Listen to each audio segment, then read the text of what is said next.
Well, we are live. Hi, everyone. Please give me a like or a comment if you can hear me okay. So today I'm very excited because this is going to be a different type of season where I'm going to be sharing with you my story of who I am. You're going to learn a little bit more about my childhood. You're going to learn a little bit more about why I became a career coach. A lot of you reach out to me and ask me why I left, a 15-year career behind.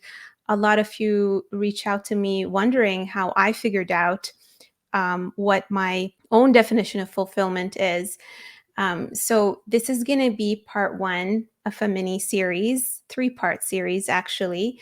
And today, as I mentioned on my LinkedIn and posted, it's really going to be about my childhood because I truly believe, after working with so many people, that it all starts with our childhood in terms of our decision making, in terms of our fears and what holds us back. And I also talked about boundaries. So this is going to be the topic today is, how your childhood trauma or the events in your childhood shape your career decisions and either help you achieve success or can hold you back. And today I have an amazing person with me here. Leyla, I'm going to let you introduce yourself. Leyla's going to be facilitating the conversation and helping me with, telling you more about myself and my story. Well, thank you so much for that, Nada. I'm so glad to be here. For one, I love aligning myself with courageous, innovative women such as yourself. And second, this is a topic that I have covered quite a bit myself as a journalist, particularly as we kind of enter this new age of employment, empowerment, doing what fulfills us spiritually, of course, financially. Myself, I took a very interesting path in life. I wanted to be a ballerina once upon a time, but my life took a different turn, so I started to pursue journalism, and I've been doing that now for the last 20 years. But it also was a path that it had different facets to it, and I had to take these very scary leaps. And then the most scary of all, I think, was when I left behind a pretty decent salary to move to a completely other state on a completely different coast to Wow. kind of start all over again and pursue a dream. So I totally hear you when you say that you just kind of leave so much that you've built behind to pursue new things. And your story is just so fascinating. You've done that, I think, to an extent that most of us probably wouldn't have the courage to do. So I'm so interested in learning more about your journey, Nada. Yeah, I mean, it's one thing to write about it. It's another thing to talk about it. And I think the first time that I basically, talked about it was when I was basically at the International Women's Day at one of the big banks, and I did a talk there. And I remember how, I could almost relive, all of the events. But what I'll say is, and I think a lot of you have seen my post on my featured section, is that, I have a pretty difficult, childhood. I grew up in the Middle East. I grew up in a, what I'll call a dysfunctional family. My father was an alcoholic. My mom was a very hardworking person. She was, I'll say she was like in my eyes, she was like the Michelle Obama, very charismatic, such an amazing, business owner. My father was on the opposite side. He was more of an introvert. He was extremely intelligent, but he had a very, difficult childhood as well. And I think when that happens, it creates almost this vicious cycle, you know? And so growing up, I had to deal with unpredictable days, unpredictable days where I have no idea when my father's next outburst is going to be. And I also had to deal with an unconventional childhood, I'll say, because of the situation at home. I was at times embarrassed to invite, my friends that I would make at school over. And so I felt like I lived in a very isolated childhood. In fact, how I spent my childhood was escaping, and I often escaped, studying, you know, and it got to the point where it was so bad that I would adjust my hours so that when my father was sleeping, I'd be awake studying, and when he's awake, I'd be sleeping because I just wanted to avoid the whole situation. And so a lot of that, unfortunately, created so much trauma for me that I didn't even fully comprehend until, maybe I will say a few years ago. Yeah. Things that impacted my ability to stand up for myself, things that affected my ability to set boundaries. It all stemmed, from that childhood.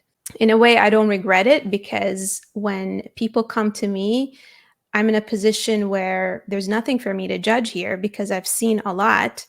And it also helps me empathize with all my clients and notice some of these patterns.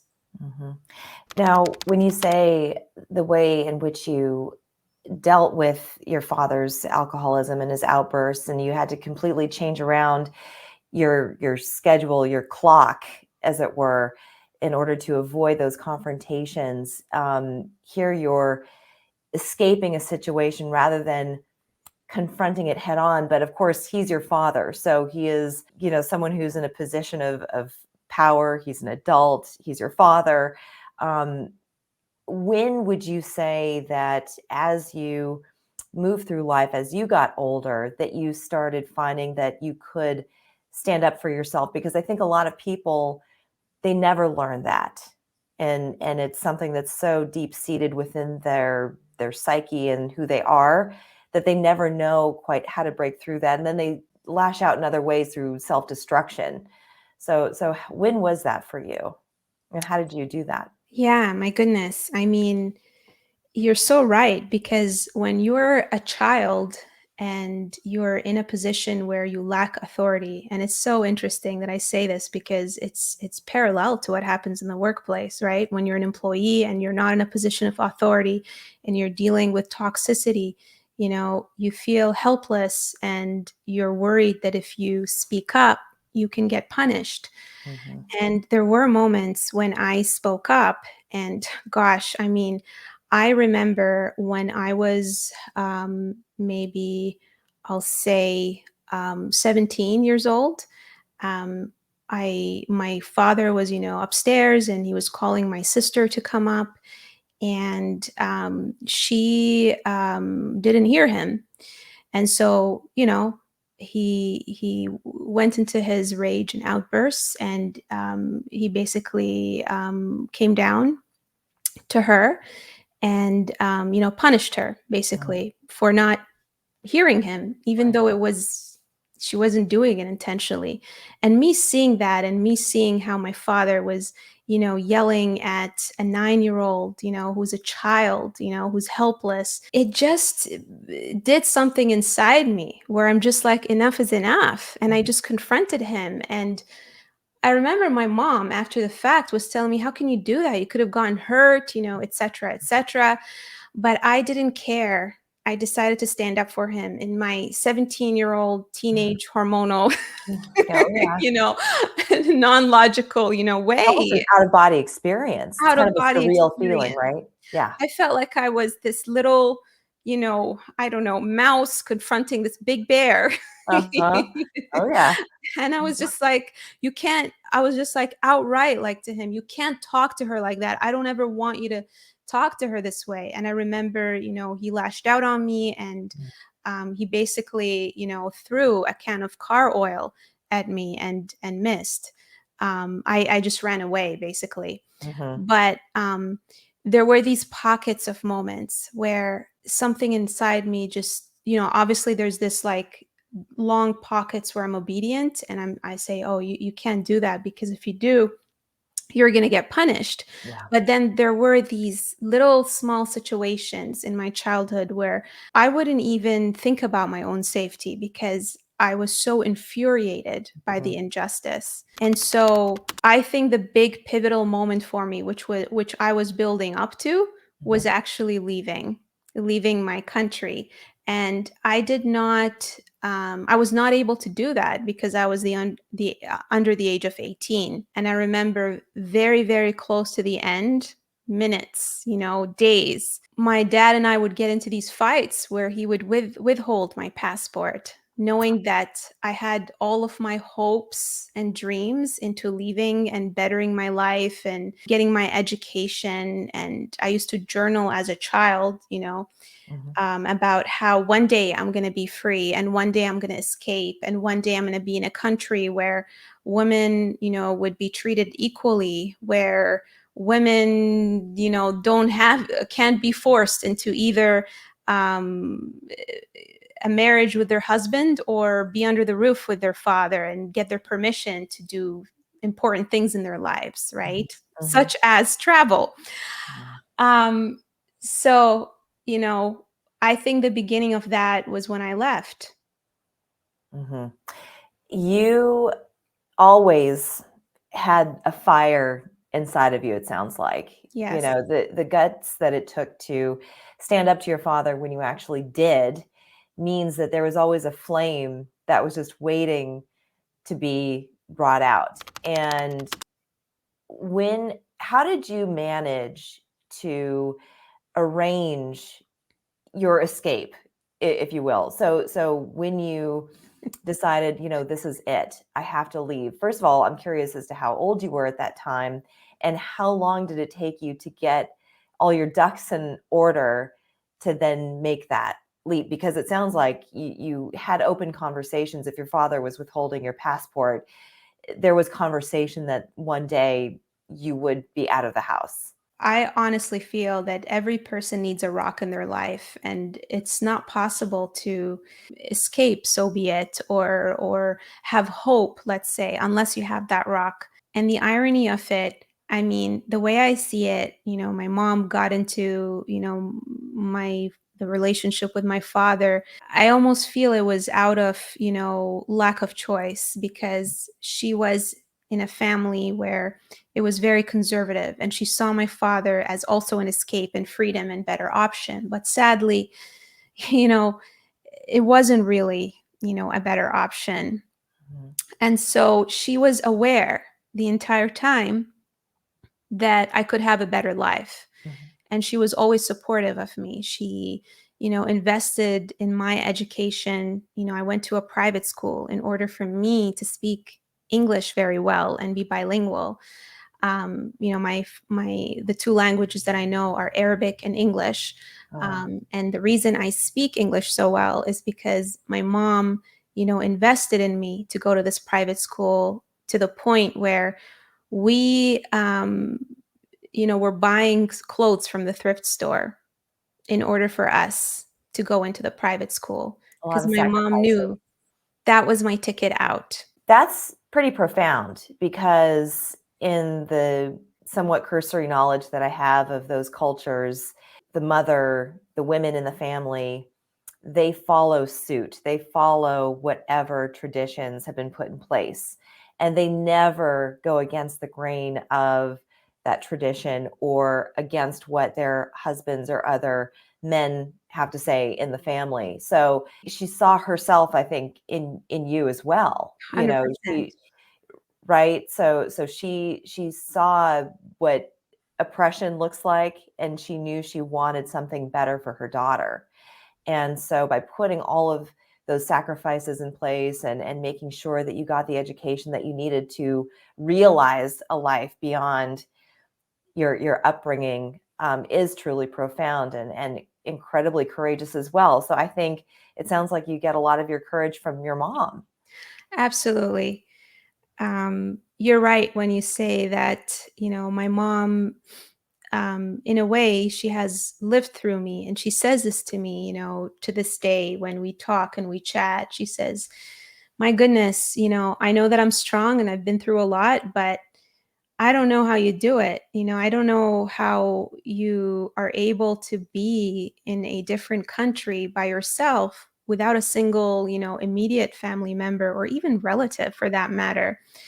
Um, but yes, my mom, even though she was raised in a very religious family, I think I do get the fire from her to be unconventional and go against the grain. Mhm. I 100% agree with that. Yeah, you're carrying on her legacy. It's a new age, for a lot of women. And the fact that you were able to go to a private school and to build all those tools. I wanted to go back for just a moment, because when you were saying that your escape was through your studies, in a society where there's probably very little, and also in a time, we live in a very different age now than when both of us grew up and were coming up in the world, but in a society where there isn't a whole lot of distraction with social media and things like that, your escape was through studies. It was through really something that was very constructive. What would your advice be for someone who maybe has children today, or a young person who's watching this, who's listening to this podcast, to pour their energy into something that is actually constructive, that will help to build their character and sustain them in this world, and to not get caught up in just empty distraction? Yeah. I'm grateful that my distraction wasn't drugs or alcohol. Um, but I also want to caution people because any distraction can be unhealthy.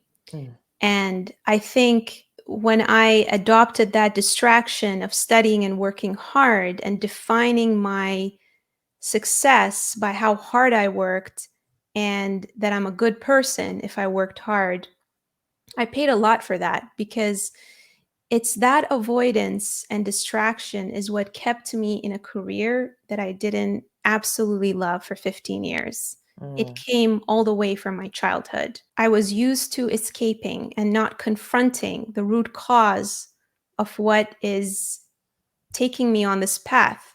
And frankly, I didn't even understand the meaning of having fun, because as I mentioned, I lived a childhood where I was quite isolated from other kids. Mhm. I could not relate to them. I went into a rich school. So there was that sort of unrelatedness. I wasn't invited to birthday parties because I was from a different, social class. And even then, the couple of friends or the couple of people that saw me beyond, the socioeconomic, status, Mhm. I was so embarrassed to invite them because of my father, Mhm. Mhm. lashing out. And so when you ask me, what do I advise, people in general and their kids to cope with these situations, if they should have some kind of distraction or something constructive, I'll say is you need to have a good balance. And um, if you are, because this is the parallel, because of what was going on at home, my mom was putting a lot of emphasis on school and academics. Mhm. Mhm. And that manifested in me. And if I don't get good grades, if I don't get all these credentials, if I don't get these certifications, I'm a failure. And it cost me because I wasn't focused on learning how to build relationships with people early on in my life.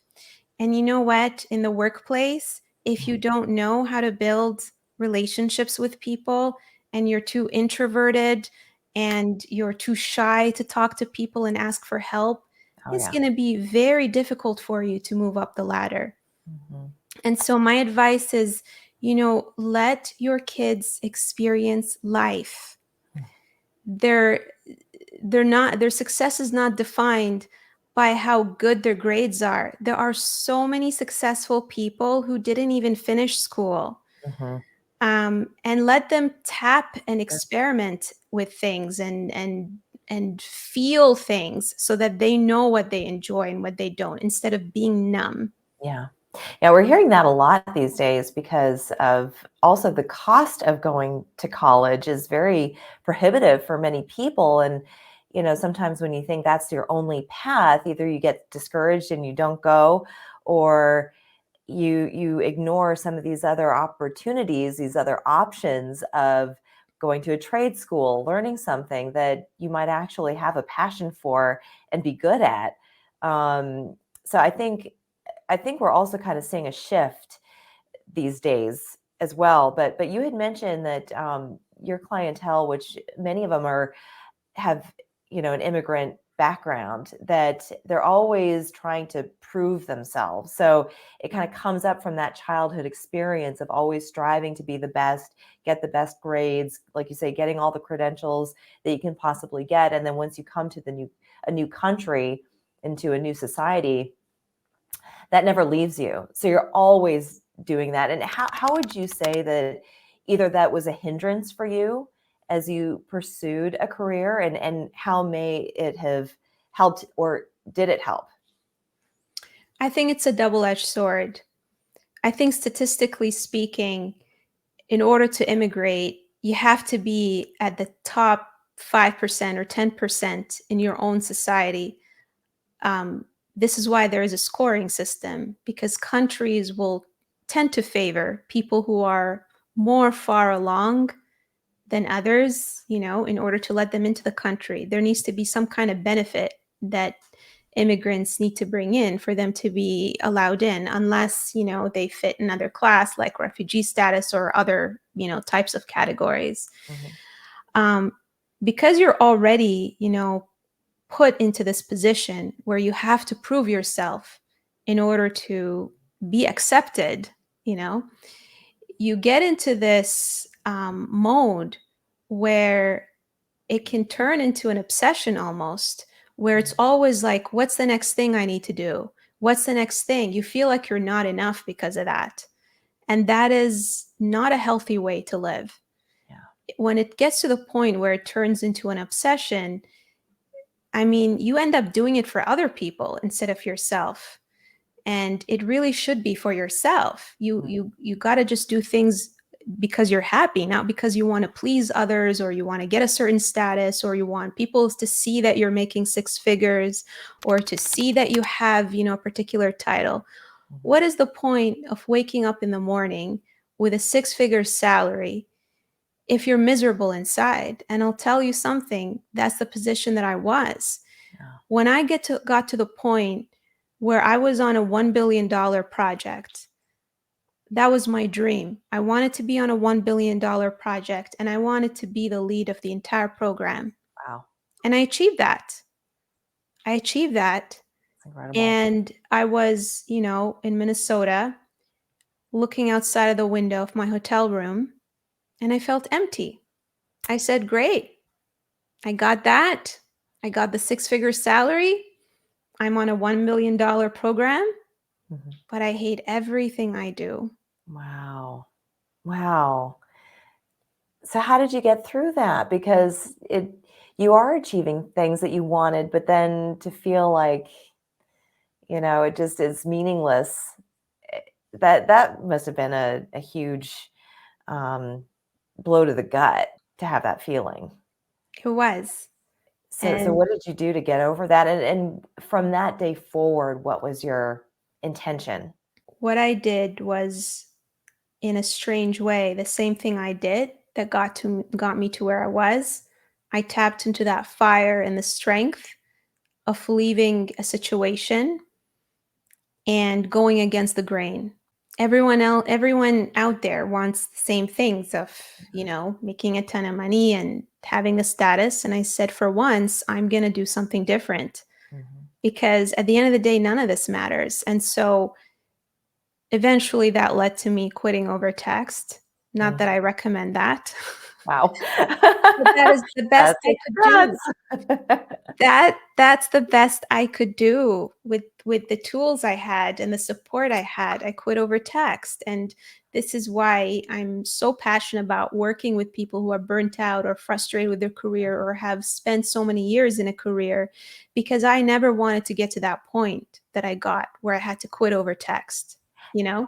Let me ask you this though. So when you're sitting in your hotel room and you're leading this billion-dollar project, you're making the six-figure salary, was there any way to fan the flame to keep you going? It, how did you get yourself through, just to find that kernel of satisfaction in your work? I mean, there were pockets where, of course, otherwise I'd go insane, where, I enjoyed what I did. I try to tap into the things that I love doing the most, like running discoveries for clients. And I've always enjoyed that, and solving problems. But it just wasn't enough. Yeah. And I also tried using the luxurious amenities in the hotel, like swimming every morning around Yeah. the pool, so many laps. But none of that was enough. It just Wow. wasn't. It just wasn't. I tried so hard. And I had so many conversations. And, I just realized that it was no one's fault, that I had to take responsibility. It wasn't the company. It wasn't, the people around me. People tend to blame others for the situation they're in. And the reality is, it's our choice to stay or leave. If you are not comfortable with the situation, if you don't enjoy what you do, we have a tendency to blame others, but really you can just walk away and find a fit. And there's nothing wrong with saying that you're a great person, I'm a great person, we just don't belong together. Right. This Right. applies to personal relationships, and this also applies to the workplace. And I think when I came to terms with that, that is when I started, looking for the answers and getting that fulfillment. Yeah. But it was a journey. It wasn't like a one-day thing. Sure. And I was going to ask you, did you finish this project before you sent Oh that God, text? no. No. I could not. I could not. I could Really? not. I remember I was traveling. I was taking a 6 a.m. flight every Monday, Oof. and I was back, Friday night, um, in the evening, and I would have to drive and pick up my dog from the doggy daycare, and then literally spend a day and a half, Yeah. just doing laundry and relaxing, and then just packing my stuff. And that was like on repeat Wow. for, I can't even remember if it was 3 months probably.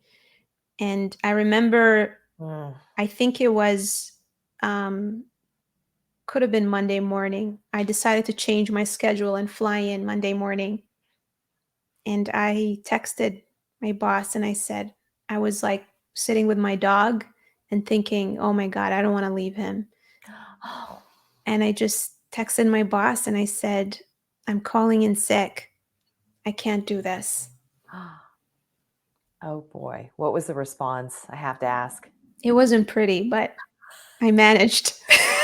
My God. So was that the same text that you basically said, I'm signing off and I'm done? No, I mean, Oh, that was on the path there. I mean, I oh, tried. People think when they read my story of how I quit over text that it was just this spontaneous thing and I didn't even try, and I just quit. But I tried, I tried to have conversations. I asked to not travel. I tried to work it out. But at the end of the day, I also felt like I was not being fair to the organization because, again, with any relationship, people tend to get mad when their needs are not being met. mhm. But the truth is, like, you just have to find someone who will meet your needs and, will feel like their needs are being met by what you're offering. I mean, to be I honest, though, it sounds like they weren't being very fair with you. I You know, mean, it's a two-way street. in a way I signed up for this because that is the nature of consulting. And before Yeah, the pandemic, we had to travel to client sites, and I knew that they had clients all over the world and yeah, in the US, and some people love the travel. But I think I just, I was just done. yeah, I was just done, and I didn't know what it is that I loved anymore. And I yeah, was just going on autopilot because I was so terrified of leaving the six-figure salary and not knowing what other options. I honestly felt trapped. And in a metaphorical way, it's all the childhood trauma of being in a position where I felt trapped and I Mhm. had no choices and I couldn't stand up for myself, it was almost in my subconscious. Like I wasn't allowed to say Yeah. that this was not the job for me. I wasn't allowed to say that I didn't want to travel. And I bottled it up for so long to the point that it just became very difficult. Your subconscious can be the biggest prison. Whatever experiences or trauma that have developed this deep-seated belief system can hold people back sometimes forever if they don't realize it, if they can't wake up one day and realize that there is another choice. And here you are, you're killing it in your career, making six figures and traveling and doing a lot of the things that many people would love the opportunity to do, but the fact that it was unfulfilling to you is really what's important here. But it's almost like it occurs to you, wait a second, I'm an adult. I'm not a child anymore. I can actually make my own choices. I can choose to go in another direction. You see people who live this quote unquote freedom lifestyle. And if it's buying a van, selling all their possessions, and traveling the earth, if that's what they want to do, they'll do it. And we're hearing those stories more and more where people will just throw caution to the wind and make it happen. But it's that having to leave those certain things behind and all the things that you worked for too, that's sometimes a challenge to reconcile. Absolutely. Absolutely. And so, the biggest takeaway out of this that I'd love, to tell people is it all starts with awareness. And I'm not a therapist, I'm not going to market myself as that. And I always recommend for people to work with a therapist if they've gone through trauma. But, you know, if you are in a position where you feel like you're blocked and you have no idea what you want to do with your career, then it is very beneficial to try to look back and see why that's the case. And this is why I give people an exercise called Chunks of 10, where they journal all the moments that, brought them happiness in their childhood, or even moments that were impactful or moments that were even tough. A lot of my clients share with me, when their journaling exercise, and we go through it, and I'm able to help them connect the dots, to help them understand, where they are blocked and why they're so terrified, where that imposter is coming from. I've had clients, for example, who have gone through so many toxic situations and they get confused as to whether it is the toxic situation in the company or whether it is the field altogether. And Mhm. so being aware of that instead of just jumping in and applying for jobs is a very important thing to do. And it'll Mhm. also help us with our leadership skills because now, if we are, for example, in meetings where we constantly feel like we're not being heard, where we're shying away with difficult conversations with our boss, we need to try to understand where that resistance and fear is coming from. And when we do, that is definitely going to help us achieve, career success. Mhm. And lastly, what I wanted to say, it's also important to find a coach that can relate to you, that has gone through a similar journey, that is on the other side, um, because you are going to want to open up to the person. And Yeah. this is why, I share my story because I want to be able to make it safe, for people to reach out to me and decide if my coaching style is the right coaching style for them. Because if you end up working with a coach who ends up looking down on you for what you've been through, that can actually cause more harm than good. And Mhm. so hopefully, this episode has helped people, a little bit in terms of the awareness step of realizing that there are things that block us in our subconscious and where they come from.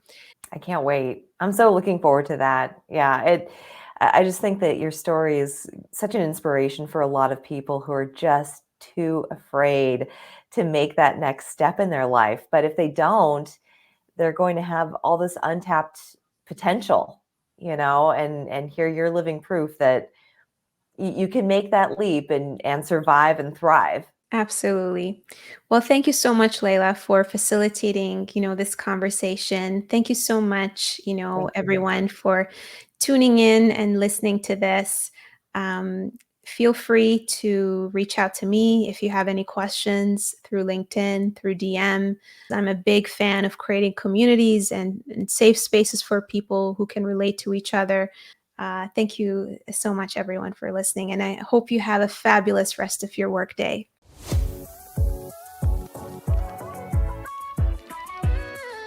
It's the success. Not only to think, but to act outside of the box.